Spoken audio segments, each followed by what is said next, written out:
The catalyst for Bitcoin was very much the financial crisis of 2008. And the catalyst for privacy is the age or the dawn of the age of AI.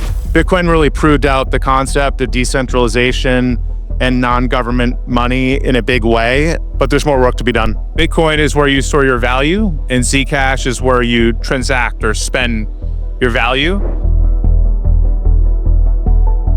Hi there everyone, Gareth Jenkinson here at Bitcoin Amsterdam. It's a great pleasure to be joined by Cameron and Tyler Winklevoss. They're twins. I'm a twin dad, so it's fantastic to be sitting across from two grown-up twins and not my 2-year-olds running around. Gentlemen, it's great to finally chat to you. You guys launched a Zcash treasury company. I'm very curious. I'm sure a lot of Bitcoiners out there are very curious about this move, considering you invested so much money in treasury here, which is a very exciting new Amsterdam-based Bitcoin treasury company. Can you chat to us a little bit more about this new move before we get into all things Bitcoin?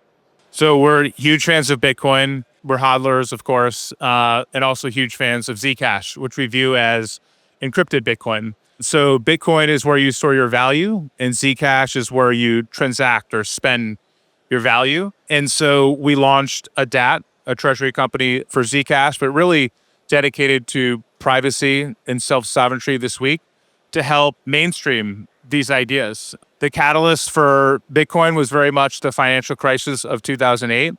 And the catalyst for privacy is the age or the dawn of the age of AI. Let's talk about treasury. I had the great pleasure of chatting a lot with King OE over the last 2 weeks.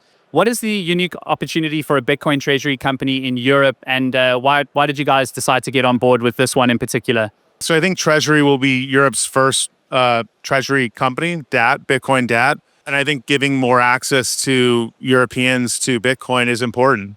So we're excited about that. I know they're not listed yet, but are you guys anxious to see that happen quite quickly, or is it just due process and when it goes live, that's it? Yeah, I think we'll have to sort of see where the process takes it, but we'd like to take it live as soon as possible to give people access to Bitcoin before it, continues to grow and appreciate in price. There's been a lot of focus on prediction markets in the cryptocurrency space, especially this year. Really, successful businesses, Polymarket, Kalshi. There was a Bloomberg report talking about Gemini potentially doing something like this. Can you guys talk a little bit about prediction markets and what you may or may not be doing? So we're working to bring prediction markets live on Gemini. We're very excited about them because you can really build a market on anything, any event. And so we think they could be, it's very early days, but we think they could be as large as traditional capital markets over the long term. And we're very excited to bring those products to market. The Gemini credit card has been, quite critically acclaimed in the industry. I think from a user experience point of view, it's a game changer, right? As someone who has a conventional bank account and someone who has an account with someone like crypto.com where I can just walk around and tap a virtual card and use my cryptocurrency for money, that is a fantastic user experience. What's the feedback been like, and do you think that's the future where we have lots of crypto-powered apps that do everything that TradFi does, and we don't need to look at the traditional banking system anymore? So the feedback's been tremendous. People love the card. It's really changing the paradigm. Most credit cards, you can earn cash back or points, airline miles. We think points are pointless. Airline miles, who knows what they're worth, right? And cash is always depreciating. So the ability to earn crypto back is a game changer, and it's changing the paradigm. So it's been really well received. I have obviously a Gemini credit card. I also have a lot of other credit cards. I never log into any of those other credit card apps. I don't even try. It's a terrible experience, terrible UX. But I log into the Gemini app all the time for the credit card and see the purchases and how much Bitcoin I've earned back. So it's a huge hit, and we're going to continue to roll it out and improve on it. We've done co-branded credit cards. There's the Bitcoin Orange one. We've done Solana recently, and XRP co-branded, and we'll continue to do that. But we have some really exciting news, and we're going to also look to go into other verticals, like small merchant business verticals for the card. A lot of people have the Gemini credit card. They're earning crypto in their personal lives, but not in their business lives. And they'd love to run their expenses through with a Gemini business card and earn Bitcoin back. You guys have been in Bitcoin longer than most people. You've probably copped a lot of criticism over the years for supporting different cryptocurrency protocols. Can you talk a little bit about having a more open mindset to that? Because there are a certain group of Bitcoiners that are very much Bitcoin only. You guys are not really that, or I guess very open-minded. Can you talk a little bit about this philosophy and if and when that mind shift happened? Because I think some people, it just never happens. It's Bitcoin and Bitcoin only forever. Is that the wrong approach? We don't view this as a zero-sum game where the pie is fixed.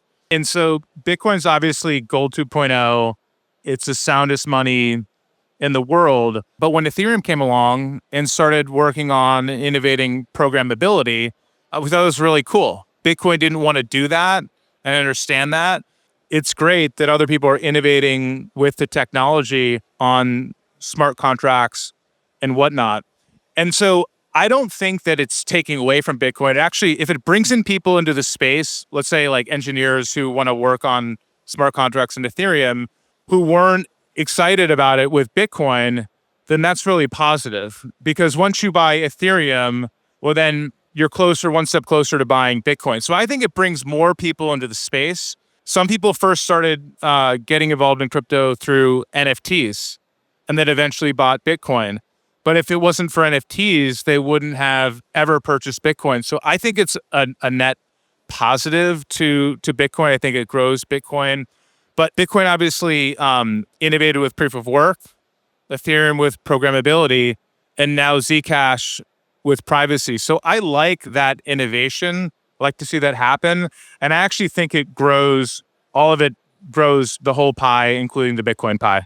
I had a fascinating conversation with Eli Ben Sasson, who's one of the co-authors of the Zero Cash paper, which is, of course, the basis for Zcash. And we spoke at length about wanting to do that initially on Bitcoin, but then obviously doing it on Zcash because of, Opcat not being part of the Bitcoin, script or Satoshi taking it out.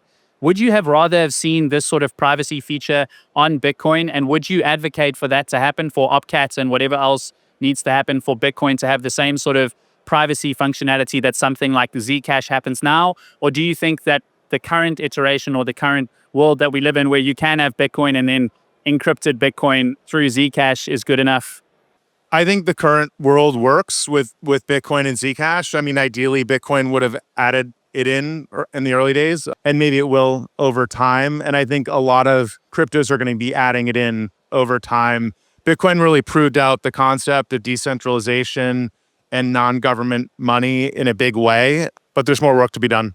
Were you guys quite pleased to see the general sort of positive sentiment about the Zcash Treasury company? I know I've asked you about it previously already, but just to probe a little bit more, like that narrative on X has been massive for the past 2 months. There's been really some big names in the industry, including yourselves, that have really gotten behind this. It kind of seemed like it happened out of nowhere.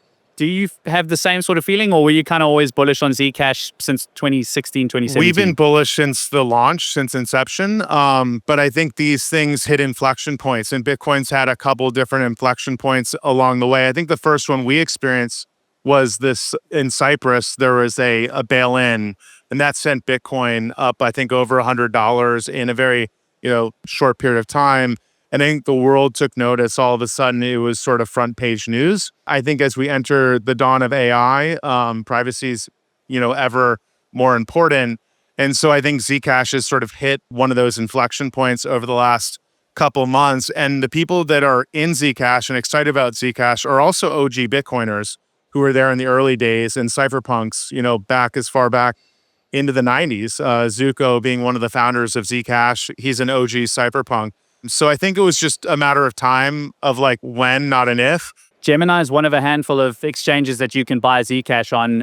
If you download the Zashi wallet, you can use near intents to swap other cryptocurrencies to Zcash. Do you think there's a lot that needs to happen for that user experience to improve? Or is it up to people that are privacy minded to go and jump through the numerous hoops they need to jump through to get their hands on some Zcash? Yeah, I mean, I think buying Zcash on Gemini is pretty easy. It's as easy as buying Bitcoin on Gemini, and then there's a Zashi app, and now Cypherpunk. You can just buy Zcash exposure if you don't want to buy the underlying, but you can buy the exposure through your brokerage account. It's as easy as that. So we're really excited. I mean, any of them work, and we're just trying to create more access to this asset that we love and believe in. I don't love doing price predictions because that's not really why I'm in this industry, but a lot of people are definitely looking for some medium to long-term kind of gauge of where Bitcoin will be. Arthur Hayes is talking about $3.2 million by 2028, given monetary expansion, these kind of things.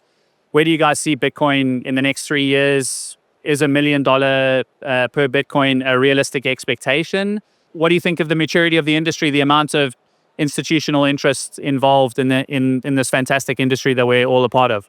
Bitcoin is gold 2.0. So it's got to disrupt the market cap of gold. So just do the math, but I don't know if it's a 10x from here or it's a little bit more. But I think we see one Bitcoin trading at over $1 million per coin in the not too distant future. And so I think it's a minimum 10x from here. Cameron, Tyler, thank you so much for your time. It's great to catch up with you. We look forward to the next time. Hopefully it won't be 3 or 4, 5 years, but until then, thank you very much. Great. Thank you. Gentlemen.